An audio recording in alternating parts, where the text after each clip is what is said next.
예수님께서 부활하셨음을 믿습니까? 아멘. 아멘입니까? 아멘. 요즘 날씨 변덕이 무척 심합니다. 봄이 왔나 싶어서 겨울옷을 정리하고 봄옷을 꺼내 입는데 다시 또 이제 추위가 오고, 그래서 또 겨울옷을 꺼내 입는데 오늘 또 다시 봄다운 날씨가 또 이제 시작이 되고 있습니다. 아무리 날씨 변덕이 심해도 봄은 찾아오고 막을 수가 없습니다. 추운 날씨를 이기면서 봄의 꽃들이 이제 피기 시작하고 저 밑 남쪽으로부터 꽃의 소식들이 들려오고 있습니다. 그리고 우리가 살고 있는 이 아파트 주변에도 여기저기 꽃망울이 맺히고 있습니다. 겨울이 시샘을 하고 방해를 해도 봄은 분명히 옵니다. 여러분에게도 꼭 봄이 옴을 믿으시기를 바랍니다. 비록 혹독한 겨울이라 할지라도 나에게도 봄은 반드시 온다. 이 믿음, 이 꿈, 이 희망을 우리가 가질 때 그대로 이루어짐을 믿습니다. 이 세상에서 가장 어리석은 사람이 누구인가? 성경은 희망, 즉 꿈을 포기하는 사람이라 이렇게 말씀을 합니다. 잠언 29장 18절에 묵시가 없으면 백성이 방자히 행하거니와 율법을 지키는 자는 복이 있느니라. 여기 묵시는 꿈이라는 뜻입니다. 그 다음에 방자히 행한다는 말은 멸망한다, 포로가 된다, 이런 뜻입니다. 다시 말해서 우리가 꿈을 갖지 못하면은 그 개인과 그 나라는 망하는 거예요. 포로가 되고 망하는 것입니다. 부활절은 바로 우리에게 희망의 날입니다. 또 꿈을 주는 이제 그런 정말 1년 중 가장 우리에게 큰 꿈을 주고 또 축복을 주는 가장 귀하고 복된 날이 바로 부활절이에요. 여러분, 예수님이 죽음을 이기시고 살아나셨습니다. 이 사건보다 더 큰 사건은 없어요. 왜냐하면 그분이 부활하셔야 우리가 구원을 받기 때문에 그렇습니다. 그래서 우리가 예수를 믿고 구원을 받는데 하여튼 신앙의 사건 중에서 최고로 복된 것은 바로 주님의 부활이에요. 이것은 인류 전체에게 가장 큰 축복이 됨을 믿습니다.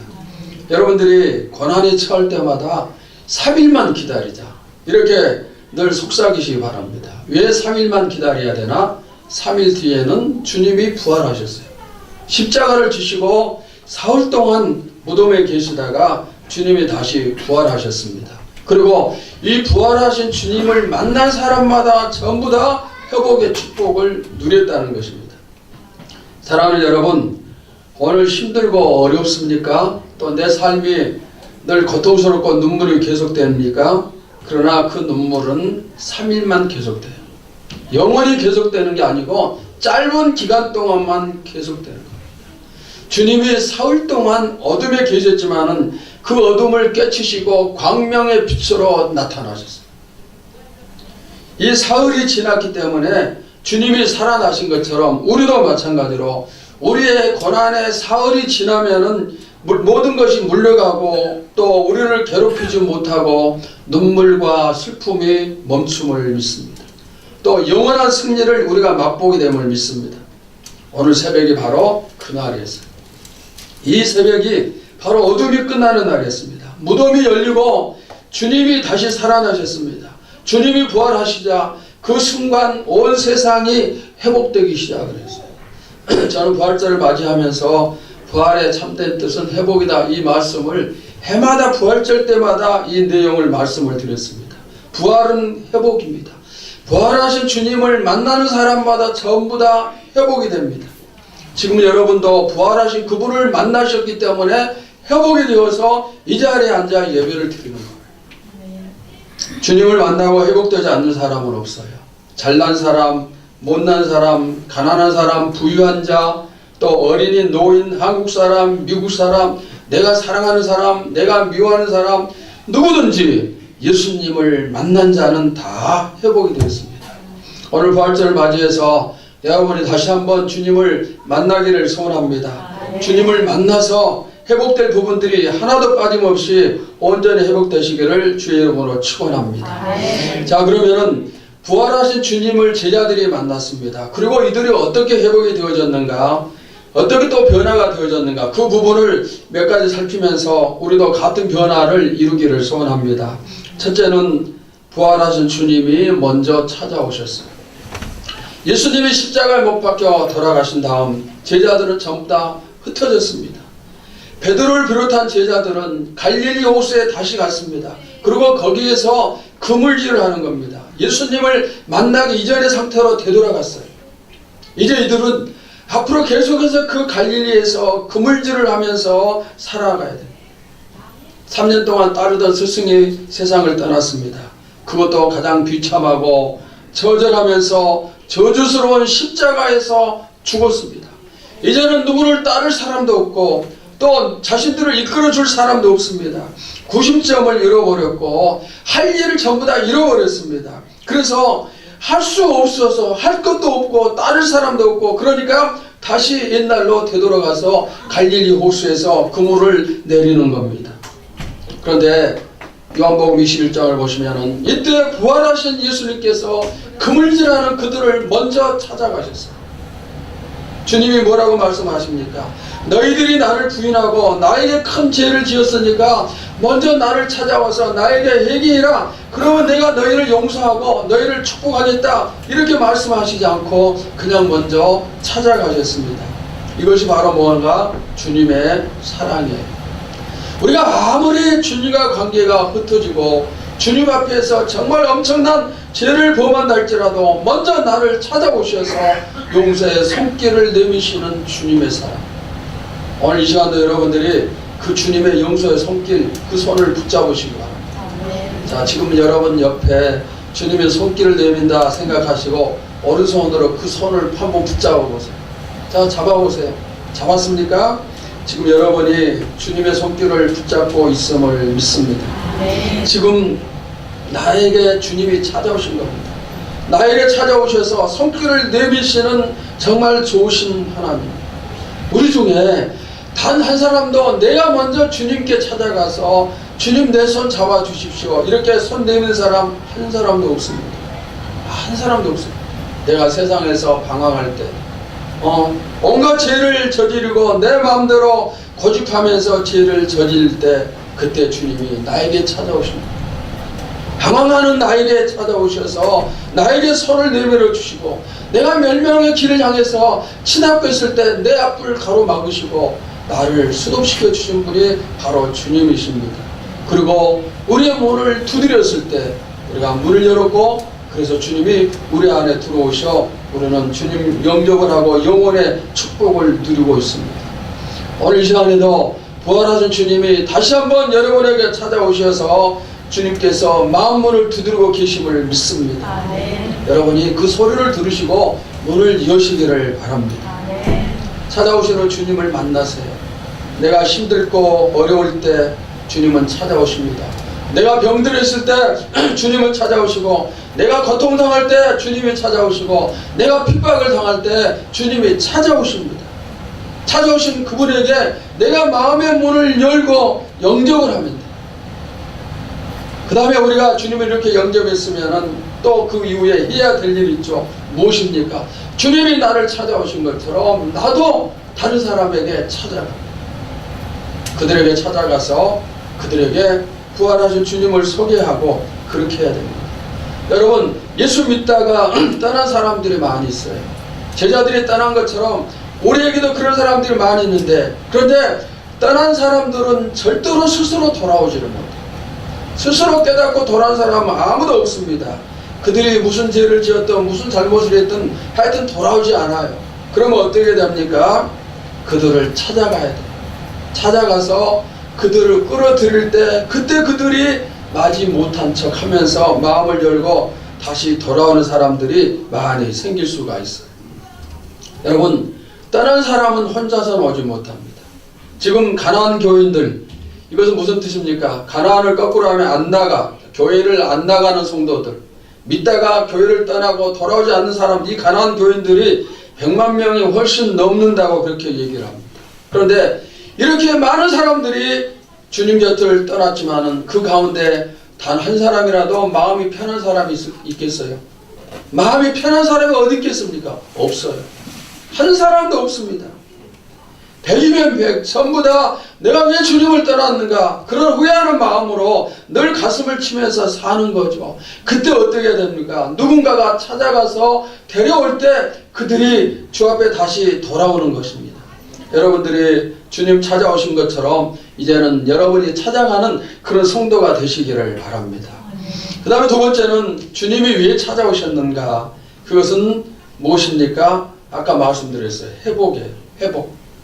주님을 만난 모든 사람들이 전부 다 어떻게 됐어요? 회복이 되었습니다. 여러분도 저도 베드로도 회복이 되어졌어요. 누구든지 부활하신 예수님을 만나기만 하면은, 주님을 진심으로 만나기만 하면은 다 회복이 되어져요.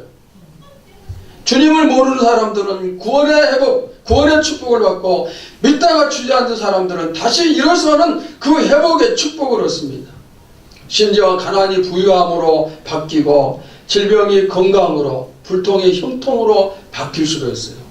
물론 하나님은 때에 따라서는 우리에게 고난을 주시고 또 질병을 주시고 그러지만은 모든 사람에게 그렇게 하시는 건 아니에요. 그물질하는 베드로가 즐겁게 그물질 하겠어요? 3년 동안 예수님 따라다니면서 죽기를 각오하고 따라다니고 배웠습니다. 누구보다 예수님을 사랑할 자신이 있었어요. 그리고 주님을 위해서 나는 정말 죽는 그 길까지도 같이 할 수 있다, 이런 각오에 충성을 했습니다. 그런데 3번이나 부인했어요. 3번이나 부인했습니다. 얼마나 고통스럽겠습니까? 예수님을 모른다고 저주하기까지 했던 그런 베드로, 스스로 자신을 생각하기도 너무나 부끄럽고 낯이 뜨겁고 예수님을 정말 볼 낯이 없어요. 그러니까 도망친 거예요. 어디로? 갈릴리로. 예수님을 만나기 이전으로. 그런데 그물질하는 베드로에게 의욕이 있겠습니까? 의욕이 없이 그물질하니 고기가 잡히겠어요? 또 설령 고기가 많이 잡힌다 할지라도 그것이 위로가 되겠습니까? 이것을 해도 저것을 해도 마음이 편치가 않아요. 이제 이런 베드로를 치료할 수 있는 방법은 이 세상에 아무것도 없어요. 위로도 통하지 않고 물고기 축복도 통하지 않고 아무것도 없습니다. 여러분이 베드로의 입장이 되어 보십시오. 내가 교회를 떠났습니다. 그리고 주일에도 예배를 안 드리고 돈을 벌러 다닙니다. 그 다음에 또 때로는 주일날 땀 흘리면서 운동하고 구경 다니고 여행 다니고 이렇게 보낼 때 마음이 편하겠어요? 편한 사람 있겠습니까? 구원받았으면 편한 사람 없어요. 아무리 이것저것 다 해봐도 그런 사람에게는 치료의 약이 없어요. 세상은 치료의 약을 줄 수가 없습니다. 별의별 짓을 다 해보고 모든 것을 다 가져본다 할지라도 마음이 평안하지 않아요. 기쁨이 없습니다. 삶의 낙이 없어요. 공허하고 고통스럽고 허전합니다. 그래서 이런 사람들에게는 치료의 방법은, 해답은 오직 하나밖에 없어요. 누굽니까? 바로 부활하신 주님을 만나는 거예요. 베드로가 부활하신 주님을 만나 회복이 되어진 것처럼 우리도 주님을 만나야 돼요. 다른 사람은 주님을 만나는 그 방법밖에는 없습니다. 처참하게 무너진 베드로가 부활하신 주님을 만남으로 인하여서 그 다음부터 베드로의 삶이 어떻게 되었는가 사도행전을 통해서 여러분이 너무너무 많이 들었어요. 어떻게 되었습니까? 여러분, 우리가 교회에 모일 때마다 주님을 만날 수 있기를 바랍니다. 우리 교회를 찾는 모든 성도들, 오늘 이 자리에 있는 여러분 모두도 항상 주님을 만나는 그 축복을 누리시기를 바랍니다. 주님을 만나서 내 삶의 문제가 해결이 되어지고 치료가 되어지고 회복이 되어지기를 소원합니다. 우리가 살리는 그런 교회를 만들어야 돼요. 여러분, 이것저것 욕심 부리지 말고 한 가지 욕심을 부리세요. 무엇입니까? 내가 주님을 만나겠다는 이 마음, 이 욕심을 가지세요. 부활하신 주님을 내가 만나야겠다, 이 자세를 가질 때 주님이 만남을 주심을 믿습니다. 그리고 만나면 그 다음부터는 우리 영혼의 또 우리 육의 모든 부분이 주 안에서 형통하고 평강과 은혜. 이 시간 주님께서 여러분의 마음을 다시 또 두드리고 계심을 믿습니다. 문을 여시기 바랍니다. 그리고 주님을 영접하세요. 또 영혼의 길을 열고 마음의 문을 열고 부활하신 주님이 오늘 나에게 무엇을 말씀하시는가, 무엇을 원하시는가, 그 말씀을 듣고 마음에 심기세요. 심으세요. 그리고 열매를 맺으시기 바랍니다. 주께서 이 땅에서 사역하시는 동안에 이곳저곳 여러 마을들을 다니셨는데 그 중에는 주님을 거절한 마을이 있어요. 주님을 거절하면 주님은 그 마을에 가시지 않았습니다. 그 마을은 그러면 버림받은 마을이 되는 것입니다. 오늘 아무리 내 마음의 문을 두드린다 할지라도 내가 주님을 거역하면은 주님이 나에게 오실 수가 없습니다. 끝까지 거역하면은 우리는 구원을 받을 수가 없는 것이죠. 이 시간 찾아오시는 주님을 박대하지 마시고 두 손 들고 환영하시기 바랍니다. 오늘 우리 앞에 천일교회 봄의 표 캠페인에서 두 팔 들고 기지개를 펴라 그랬어요. 여러분 믿음의 기지개를 팔 벌리고 켜시기를 바랍니다. 주님 나에게 오십시오.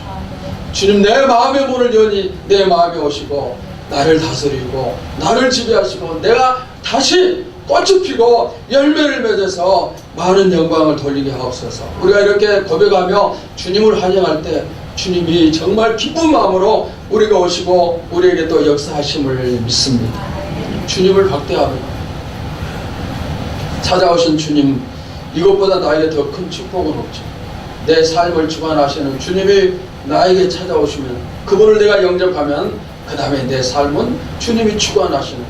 그래서 주님 오시는 것은 참으로 축복 중에 축복입니다. 여러분들이 오늘 부활절을 맞이해서 다시 한번 주님과 만남이 이루어지고 이 축복을 누리시기를 축원합니다. 그 다음에 세 번째는 회복된 제자들이 한 일이 있습니다. 즉 변화된 제자들이 어떤 모습을 보이는가 네 가지를 한번 살피도록 하겠습니다. 첫째는 기도에 힘을 썼어요. 주님을 만난 베드로는 주님에게서 사명을 받죠. 사명을 감당하기 위해서 필요한 것이 무엇인가? 기도예요.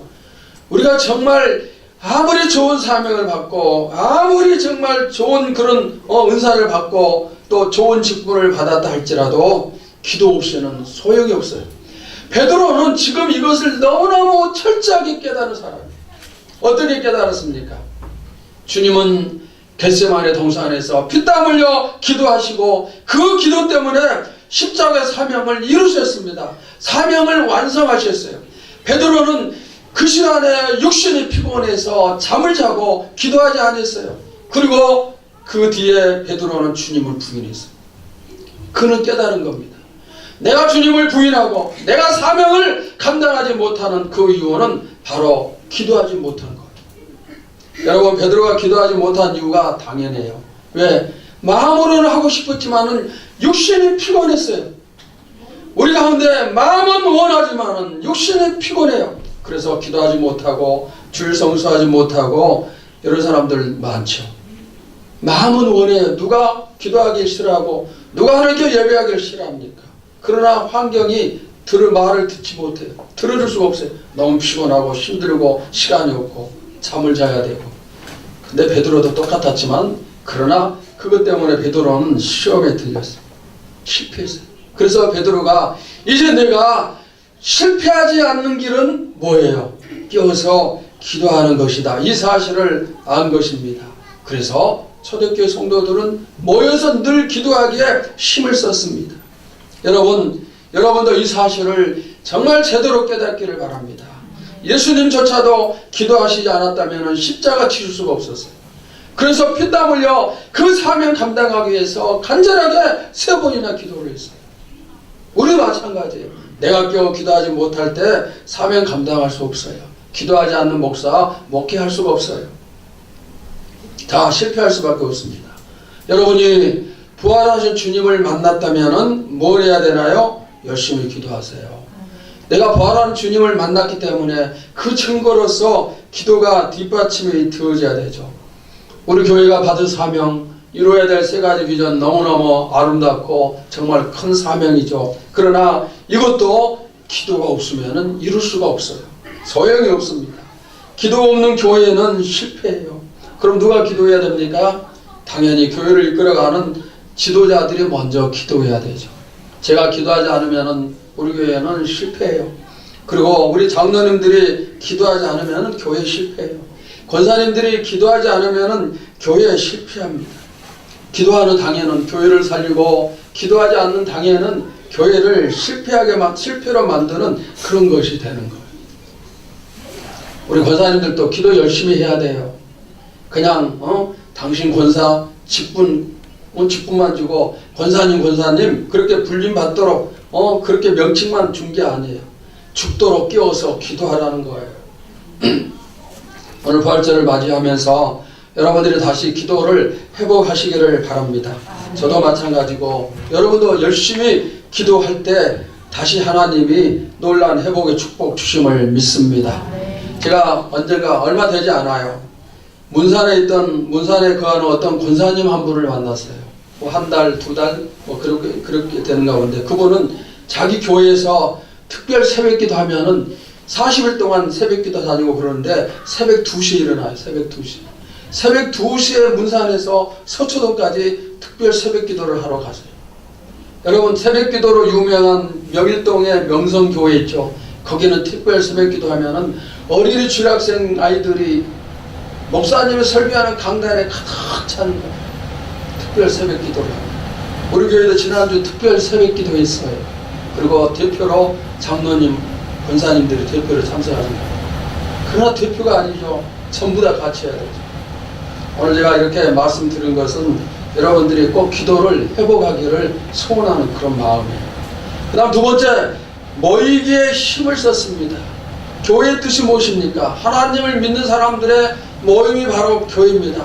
혼자서는 교회를 이룰 수가 없어요. 혼자서는 지체밖에 되지 않아요. 지체, 손 아니면 발 전부 지체예요. 이런 것이 모여져야 몸이 되는 것입니다. 부활하신 주님을 만난 성도들은 그 다음부터 첫 번째 나오는 게 뭐였는가? 모이기에 힘을 썼어요. 맨 먼저 그들은 먼저 모였습니다.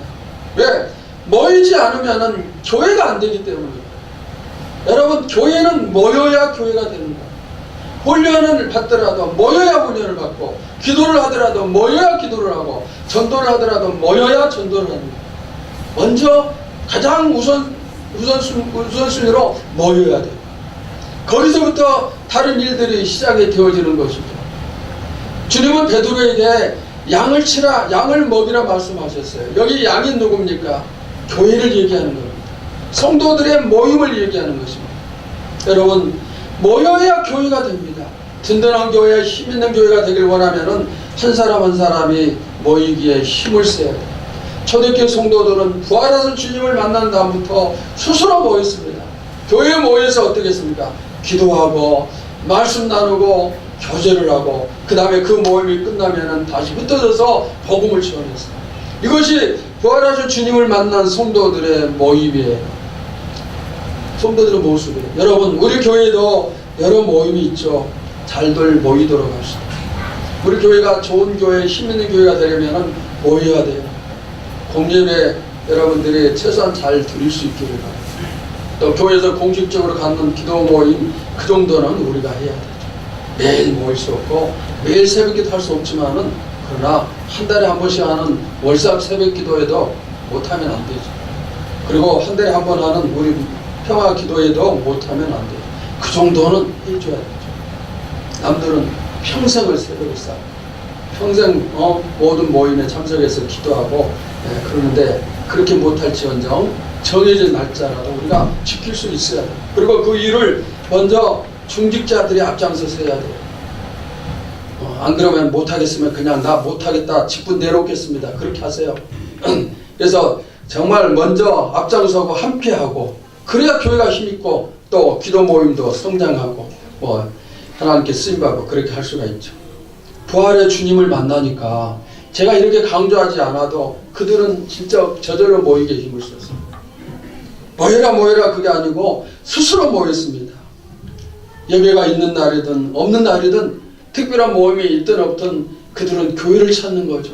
그리고 혼자서라도 교회 주변 어슬렁거리고 커피라도 한 잔 타서 마시고 그리고 기도하고 그리고 또 앉아있다가 떠나고 이게 자연스럽게 이루어지는 거예요. 여러분에게 여러분의 교회가 낯선 곳이 아니기를 바랍니다. 어쩌다 한 번씩 교회 오면 너무너무 낯설죠. 내가 30년 40년 살았던 집이라 할지라도 얼마 동안 떠났다가 집에 들어오면 낯설어요. 교회도 그러지 않겠습니까? 예배를 사랑하고 모이게 힘을 쓰면은 교회가 전혀 낯설지가 않아요. 그런데 한 번씩 그렇게 나오면 교회가 얼마나 낯설겠습니까? 여러분 모두 다 부활하신 주님을 만난 성도들처럼 모임에 힘을 쓰시기를 축원합니다. 그 다음에 세 번째는 나누기에 힘을 썼어요. 무엇을 나눴느냐? 자기들이 가진 것을 나눴어요. 어떤 것입니까? 내가 가진 모든 것을 내어놓으니까 그걸 나눌 때 나보다 어린 사람들이 함께 살 수가 있어요. 이게 바로 초대교회의 모습입니다. 성경은 주는 것이 받는 것보다 뭐 있다? 더 복이 있다 했어요. 여러분, 받는 것이 복 같지만은 성경은 주는 것이 복이라. 내가 줬을 때 많은 것을 받을 수가 있어요. 그러니까 주는 것이 복이 되는 것입니다. 여러분 자꾸 줄 수 있기를 바랍니다. 하나님께도 드리세요. 오늘 부활절 같으면 어떻게 해야 됩니까? 부활절인데도 불구하고 부활절인지도 모르고 교회 나온 사람도 있겠죠. 그게 하나님이 어떻게 생각하실까요? 부활절이면은 정성 어린 예배를 준비하고 예물을 준비하고 우리 자녀들에게도 정성껏 부활헌금을 준비해서 예배 다른 날보다 더 특별하게 드리도록 가르치고 그렇게 교회를 보내야 돼요. 준비돼야 되죠. 드려야 됩니다. 어려운 이웃들과 나눌 수 있어야 돼요. 목마른 사람에게 내가 물 한 컵 줄 수 있어야 되고 배고픈 사람에게 밥 한 그릇 사서 먹일 수 있어야 되고 헐벗은 사람에게 내가 입고 있던 옷 같이 나눌 수 있어야 돼요. 그런 교회가 돼야 돼요. 제가 요즘 계속 광고했죠. 제가 계속 기도하는 내용 중 하나는 하나님 우리 교회가 나누는 교회가 되길 소원합니다. 계속 기도를 하고 있어요. 또 요즘에 특별히 그 기도를 많이 했어요. 또 구제부에서 일하시는 사람 신청하세요 했어요. 아마 제가 계속 기도하는 가운데 성령께서 어떤 사람들에게 네가 그 일을 감당해라 그런 하나님께서 깨우침을 주신 사람이 분명히 있을 거예요. 그러면 그 사람은 순종하세요. 하나님 내가 구제부에서 정말 한번 기도하면서 하나님께서 기뻐하시는 나눔을 계획을 하고 그 일을 실천해 보겠습니다. 그런 사람이 꼭 나올 수 있기를 바랍니다. 우리가 성교하는 분들을 후원하고 어려운 교회들을 후원하고 또 교회 안팎의 어려운 이웃들과 나누고 지역사회도 섬기고 장학금도 나누고 가만히 생각하면은 해야 될 일들이 너무너무 많이 있어요. 그동안 우리가 이런 부분들을 많이 하지 못했어요. 잘 하지 못했습니다. 하나님께서 이제 우리에게 이렇게 할 수 있도록 기도를 시키고 또 이것이 우리 교회의 중요한 목표가 됨을 믿습니다. 할 수 있도록 축복을 주심도 믿습니다. 여러분 나누기 위해서는 꿈을 가져야 돼요. 우리 교회도 나누는 교회가 되겠다. 나도 나누는 그런 사람이 되겠다. 이런 꿈과 열망이 있을 때 우리의 이 목표가 선하고 우리가 또 이루기 위해서 기도하기 때문에 하나님께서 꼭 이 일을 이루어 주심을 믿습니다. 교회만 나누게 해서 나눈 게 아니에요. 여러분 한 사람 한 사람도 오른손이 하는 것을 왼손이 모르는 그런 나눔들이 풍성해질 수 있기를 바랍니다. 한 번 하고 끝나는 게 아니에요. 어떤 분이 저한테 이번에 얘기했어요.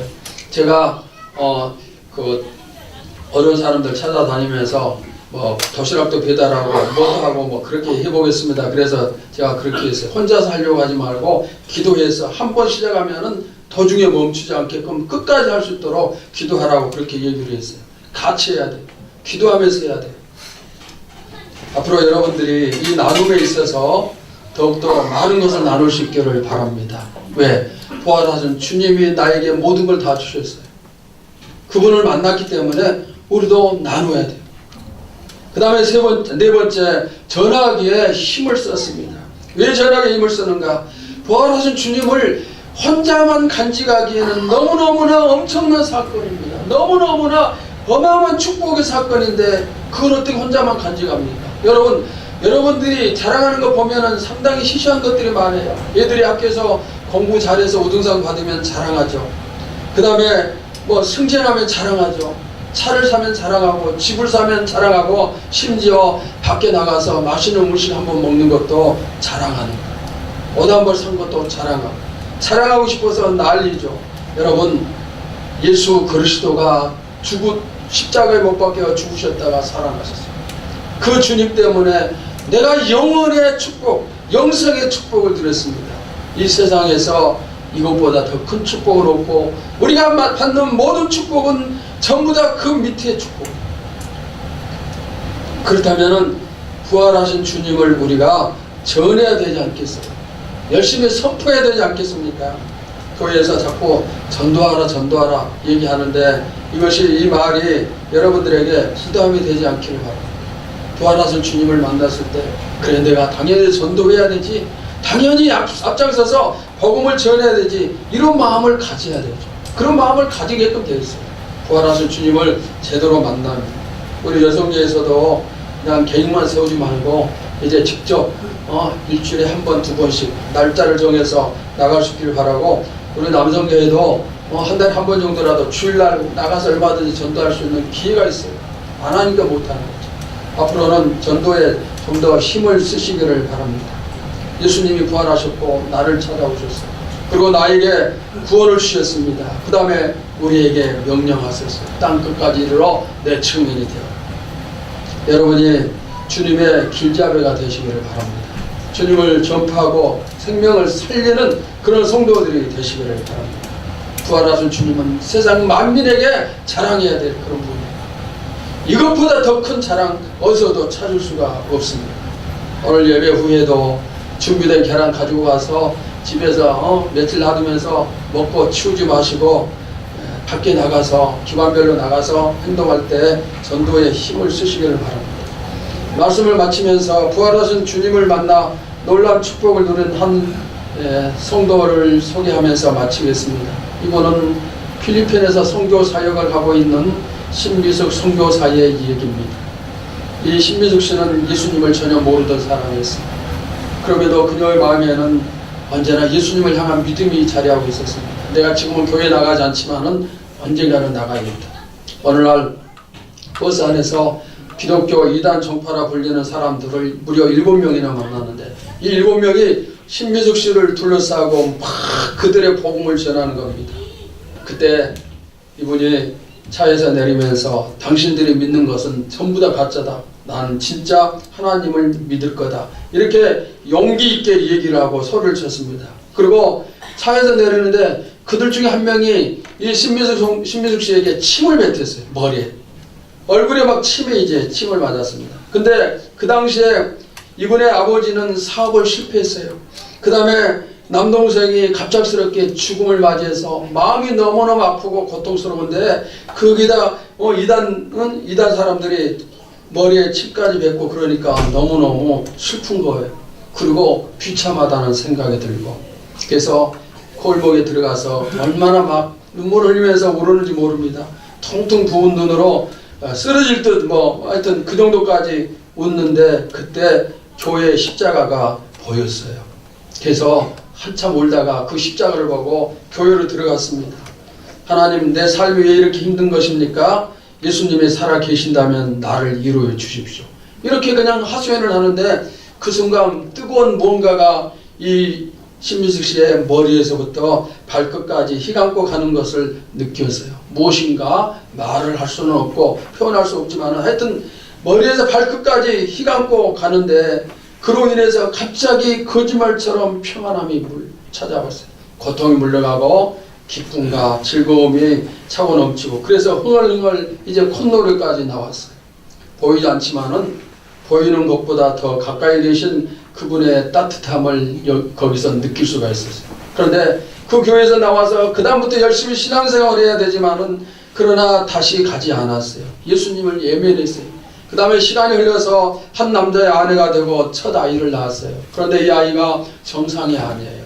어떤 아이인가 하면은 24시간 동안 엄마의 품에서 벗어나지 않는 그런 아이인데 이 아이의 병명이 모체 분리 불안증이라는 그런 병명이에요. 24시간 안고 있어야 돼요. 그리고 밤에 잠을 잘 때도 무려 한밤에 16번을 깼다가 일어났다가 그렇게 하니 온통 뜬 눈으로 매일매일 밤을 새워야 되니 얼마나 힘들겠습니까? 그러다가 둘째 아이가 태어났어요. 둘째 아이도 태어났는데 그 아이도 정상이 아니었어요. 한쪽 다리가 작게 태어난 것입니다. 그래서 두 아이가 전부 다 세상 사람들이 손가락질하면서 그냥 그런 욕을 먹고 이제 흉을 보고 그렇게 하는 거죠. 그런데 이 두 아이가 이러니까 아이를 치료할 겸 아이를 고쳐야겠다 생각하고 교회를 이제 다니기 시작을 했어요. 혹시나 하나님이 치료해 주시지 않을까 그런 생각에. 그런데 어느 날 아이들을 데리고 가게를 가는데 뒤에서 같은 마을의 아주머니들이 그 아이들 흉보면서 막 수근수근거리는 그 말을 들었습니다.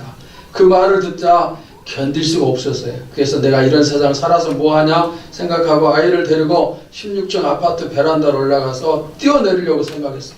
내가 여기서 뛰어내리면은 나는 지옥 가겠지만 우리 아이들은 그냥 손가락질 받지 않고 비참하게 살지 않으면서 천국 가겠지. 그런 생각을 하고 뛰어내리려고 하는데 그때 또 하필이면은 그 순간에 십자가가 떠올랐어요. 그리고 떠오르는 그 십자가가 점점 자기에게 커다란 십자가로 다가오는 것 같더니 그 십자가에서 피 흘리는 예수님의 모습을 보게 된 거예요.